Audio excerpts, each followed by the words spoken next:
यहाँ पर जंग बहुत ज़्यादा सख्त हो गई है और फैलती हुई नज़र आ रही है बज़ाहिर। US and UK militaries carry out strikes against Houthis in Yemen.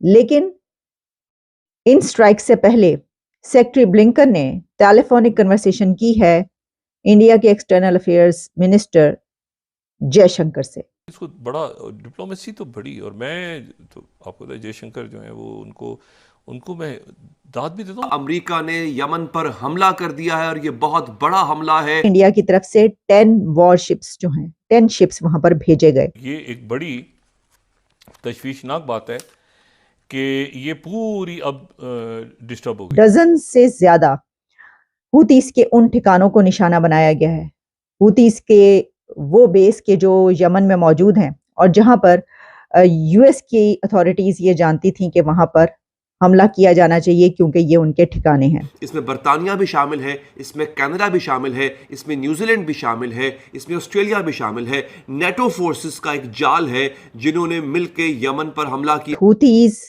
ने जिस तरीके से रेड सी में एक उधम मचा रखा है, ये जो बीमारी है कि आप किसी को उंगली करोगे, किसी को पोक करोगे और ये सोचना कि आगे से कोई जवाब नहीं देगा, ये पागलपन सिर्फ एक मजहबी दिमाग में ही आ सकती है। और क्यों उन्होंने अमेरिका जैसी सुपर पावर से पंगा ले लिया है, ये बहुत इंपॉर्टेंट है। अब रो रहे हैं, उनके आगे नतीजा क्या निकला? अब ये कुछ इन्फ्लुएंसर्स जो हैं, इनकी वजह से अब एक जंग छिड़ गई है, सही मायनों की, सिर्फ सोशल मीडिया की जंग की बात नहीं कर रहा। आज अमेरिका और यूके और तकरीबन 20 मुल्कों की कोalition है जिन्होंने हूतियों के ऊपर हमले किए। और हमने ये ट्वीट में बड़े अरसे से कहा रहा था, तकरीबन 2 हफ्तों से कहा रहा था कि ये फैफो ही हैं, ये सारे लोग, ये अभी उनको शय दे रहे हैं, हाँ हाँ हूती तुम कदम बढ़ाओ, हम तुम्हारे साथ हैं, और उनको शय दे रहे हैं। हूतियों ने कहा कि हमने सिर्फ इसराइल के जहाजों के ऊपर हमला करना, नहीं, तकरीबन 25 से ज्यादा जहाजों के ऊपर इन्होंने हमला किया, क्योंकि जो जहाज होता है उसके ऊपर नहीं लिखा होता कि मैं इसराइल का हूं। शिपिंग कंपनीज के ऊपर फ्लैग बेयरर्स होते हैं, वो फ्लैग मोस्टली जो होते हैं केमन आइलैंड और इस तरह के ग्रीस के बहुत सारे हैं, लेकिन वो क्योंकि वो उनको स्मॉल फीस देते हैं और उनका फ्लैग कैरी करते हैं, लेकिन वो जहाज किसी का भी हो सकता है, वो अमेरिका का भी हो सकता है। आपने देखा भी इंडिया के जहाज के ऊपर भी इन्होंने हमला किया हूतियों ने, क्योंकि इनको पता नहीं होता, ये ड्रामेबाजी है कि हम सिर्फ इसराइल के हो। तो ये पूरी दुनिया की जो प्रॉस्पेरिटी है उसको खतरा था, क्योंकि सेकंड वर्ल्ड वॉर के बाद जो अमेरिका ने इंश्योर किया, वो ये इंश्योर किया था कि पूरी दुनिया में फ्रीडम ऑफ नेविगेशन होगी, हम हर एक के साथ ट्रेड कर सकते हैं। कजाकों का दौर खत्म कर दिया, वो सिर्फ इस वजह से मुमकिन हुआ क्योंकि हम अब ट्रेड कर सकते हैं खुल के। तो हूतियों ने उसको उंगली कर दी। इन्होंने अब मोमिनीन्स जो चलो जो मुस्लिम मुल्कों में रहते हैं वो तो चलो कुएं के मेंढक है ना, ये वो लोग जो अंग्रेजी बोलते हैं बाहर के मुल्कों में, वेस्टर्न कंट्रीज में रहते हैं, और ये बजाय इसके कि वेस्ट के अपने जिस मुल्क का खाते हैं उसके साथ लॉयल रहें, उसी की थाली में छेद करते हैं और उनको हूतियों को सपोर्ट कर रहे हैं। हाँ हाँ वेरी गुड, बहुत अच्छे, करो करो। ये जो बीमारी है कि आप किसी को उंगली करोगे, किसी को पोक करोगे और ये सोचना कि आगे से कोई जवाब नहीं देगा, ये पागलपन सिर्फ एक मजहबी दिमाग में ही आ सकती है। तो इसी तरह ये बड़े अरसे से करते चले आए।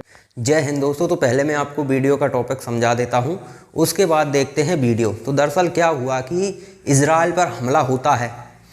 किसका हमला होता है? एक आतंकी संगठन हमास का। उनके बच्चों को ओवन में उबाल दिया जाता है। मतलब वो बर्बरता दुनिया ने देखी है, उसमें डिटेल में जाने की ज़रूरत नहीं है।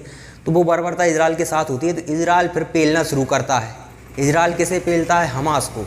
अब हमास को पेलता है तो हमास भीख मांगता है दुनिया से कि हमें बचाओ। अभी भीख मांग रहे हैं वो लोग कि हमें बचाओ, लेकिन ईरान यहाँ पर मजबूर है, क्योंकि अगर ईरान सीधा सीधा युद्ध में कूदा तो फिर तो लेने के देने पड़ जाएंगे। जो गाजा पट्टी को खंडर बना दिया वैसा ही खंडर ईरान बन जाएगा।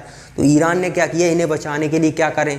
अब जो बगल में और आतंकी संगठन है वो भी एक दो चुटपुट हमले ही कर रहे हैं, वो भी ज़्यादा बड़ा हमला नहीं कर पा रहा है इजराइल पर। लेकिन अभी इजराइल यहाँ बिजी है तो उनको ज़्यादा जवाब भी नहीं दे पा रहा है, ये भी मानना पड़ेगा।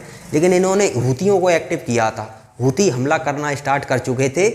अमेरिका हो गया, ब्रिटेन हो गया, मतलब जो देश रेड सी से अपने वो निकाल रहा था सिर्फ, उन पे वो लोग हमले कर रहे थे।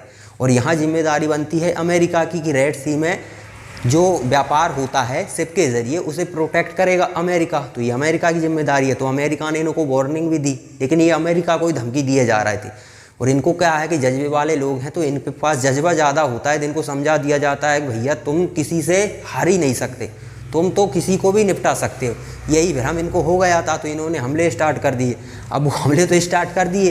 अब अमेरिका रुका हुआ था। अमेरिका क्यों रुका हुआ था? क्योंकि वो तैयारी कर रहा था। वो इनकी तरह बेवकूफ़ थोड़ी है कि ऑर्डर आया और हमले करना स्टार्ट। वो पहले प्लानिंग करते हैं कैसी प्लानिंग कि जीत हमारी ही हो, उसी हिसाब से उन्होंने प्लानिंग की। प्लानिंग करने के बाद अब उन्होंने पेलना शुरू कर दिया हूतियों को। अब ये खेलने लगे हैं विक्टिम कार्ड, क्योंकि इनके पास ये जज्बा वालों के पास पहला तो जज्बा होता है तो किसी पे भी हमला कर देते हैं, फिर जब पिटते हैं तो ये विक्टिम कार्ड निकाल लेते हैं। अब लेकिन विक्टिम कार्ड यहाँ चलेगा नहीं, क्योंकि पूरी दुनिया परेशान है इनसे। तो हूतियों ने तो किस देश के शिप पर हमला नहीं किया, तो अब इनको पेला जा रहा है। तो अब आगे वीडियो देखते हैं, उससे आपको और बेहतर समझ आएगा। US and UK militaries carry out strikes against Houthis in Yemen, लेकिन इन स्ट्राइक से पहले सेक्रेटरी ब्लिंकन ने टेलीफोनिक कन्वर्सेशन की है इंडिया के एक्सटर्नल अफेयर्स मिनिस्टर जयशंकर से। वो किसी एक मुल्क की बड़ी खबर नहीं है, बल्कि वो इस दुनिया की बहुत बड़ी खबर है, क्योंकि इस खबर के बाद हमास और इजराइल की वो जंग जिस पे कई महीनों से बात हो रही है, अब वो जंग एक बहुत बड़ी जंग में तब्दील हो सकती है। इसकी वजह यह है कि इसमें पहले ही कई फरीक शामिल हो चुके थे और ये मल्टी फ्रंट वॉर बन चुकी थी, लेकिन अभी तक US, UK या ऐसे कंट्रीज ने इसमें प्रैक्टिकली हिस्सा नहीं लिया था कि जिसके बाद ये कहा जाए कि अब ये जंग कहां तक पहुंचेगी। तो देखिए, सबसे पहले तो ये कि US और UK की मिलिट्रीज की तरफ से डजन से ज्यादा हूतीस के उन ठिकानों को निशाना बनाया गया है, हूतीस के वो बेस के जो यमन में मौजूद हैं और जहां पर US की अथॉरिटीज ये जानती थी कि वहां पर हमला किया जाना चाहिए क्योंकि ये उनके ठिकाने हैं। लेकिन ये जो US एंड UK की स्ट्राइक्स हुई हैं हूतीस के खिलाफ, ये इसके पीछे जो जवाब है वो ये है कि हूतीस ने जिस तरीके से रेड सी में एक उधम मचा रखा है और वहां पर जैसे शिप्स को रोका जाता है, उन पर कब्जा किया जा रहा है, कंटेनर्स पर कब्जे किए गए हैं और रेड सी में कई कंट्रीज को अपनी ताकत वहां पर बढ़ाना पड़ी। हमने आपको बताया कि इंडिया की तरफ से 10 वॉरशिप्स जो हैं, 10 शिप्स वहां पर भेजे गए और सिर्फ इंडिया ही नहीं बल्कि कई और कंट्रीज ने वहां पर अपने शिप्स भेजे, अपनी फोर्स को बढ़ाया, सिर्फ इस वजह से कि हूतीस के हमलों से उन शिप्स को, उन कंटेनर्स को बचाया जा सके। लेकिन ये जो स्ट्राइक्स हुई हैं, इसके मुतालिक अमेरिका में क्या कहा जा रहा है, कांग्रेस क्या कह रही है, उसके जवाब में क्या कहा जा रहा है। लेकिन इन स्ट्राइक्स से पहले हुआ क्या? जो US एंड UK की मिलिट्रीज की तरफ से स्ट्राइक्स की गई हैं, उससे पहले अमेरिका के कंटेनर्स को, ऑयल कंटेनर्स को रोका गया, हूतीस की तरफ से नहीं, ईरान की तरफ से। एग्जैक्टली ये खबर बहुत बड़ी खबर है। इसकी वजह यह है कि ईरान की तरफ से ये कहा गया कि ये कोर्ट ऑर्डर के तहत अमेरिका के ऑयल टैंकर को रोका गया है। तो ईरान की तरफ से अमेरिका के ऑयल टैंकर्स को रोका गया, जिस पे जो ईरान की नेवी है, the navy of the Islamic Republic of Iran captured an American oil tanker in the waters of the gulf of Oman, और उसमें उन्होंने ये कहा कि ये कोर्ट के ऑर्डर के तहत जो है ये इसको रोका गया है। लेकिन अगर ईरान की तरफ से अमेरिका के ऑयल टैंकर को रोका जाएगा तो फिर उसका जवाब तो आना ही था। इसकी वजह यह है कि अभी तक जो हमले हो रहे थे वो हूतीस की तरफ से हो रहे थे। अभी तक जो शिप्स, कंटेनर्स, ऑयल टैंकर्स रोके गए थे, उसमें बाकायदा डायरेक्ट ईरान की तरफ से किसी अमेरिकी टैंकर को नहीं रोका गया था। एक तो ये खबर इससे पहले थी। लेकिन जिस वक्त ये स्ट्राइक्स हुई हैं US और UK की तरफ से, लेकिन इसी के साथ एक खबर ये भी है कि UN सिक्योरिटी काउंसिल ने ये कहा है कि हूतीस ने जो वहां पर गदर मचा रखा है रेड सी में, उनको रोकने के लिए कहा गया है। UN सिक्योरिटी काउंसिल की तरफ से हूतीस को कहा गया है कि रुक जाओ, स्टॉप दिस वॉर, जो आप रेड सी में कर रहे हैं इसको रोक दें आप फौरी तौर पर। तो अब नंबर आ गया है हूतियों का। हमास तो यूं कह सकते हैं कि पूरी तरह से नष्ट होने की कगार पर है। बहुत कम इलाका बचा है, वो भी धीरे धीरे ये लोग, क्योंकि वहाँ पे खतरा होता है, किस घर में छुप कर बैठे हुए हैं हमास के लड़ाके, तो इजराइल की सेना आराम आराम से लगी हुई है। लेकिन गाजा पट्टी को बिल्कुल खंडर कर दिया, ये तो क्लियर है। हमास का यूं कह सकते हैं कि अंत हो गया है, बस टॉप लीडरशिप बची है। तो उसको प्लानिंग किसने स्टार्ट कर दी है? मोसाद ने। मोसाद बड़े लीडरों को टारगेट कर कर ठोकना शुरू कर रहा है और ईरान को भी अब ये लोग टारगेट कर रहे हैं। ईरान में अभी आपने देखे होंगे 2-3 बड़े धमाके हुए हैं। ये धमाके इन्हीं के करतूत है।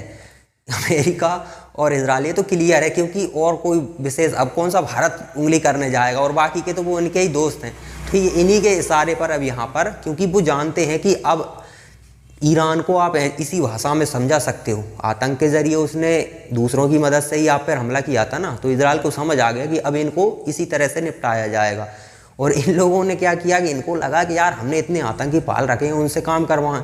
अब इन्होंने लगा दिया था वो यमन में जो हूती हैं उनको लाइन पर कि भाई आप भी आ जाओ, और जज्बा वाले लोगों को तो आप समझा दो कि भाई आपसे तो कोई जीत ही नहीं सकता।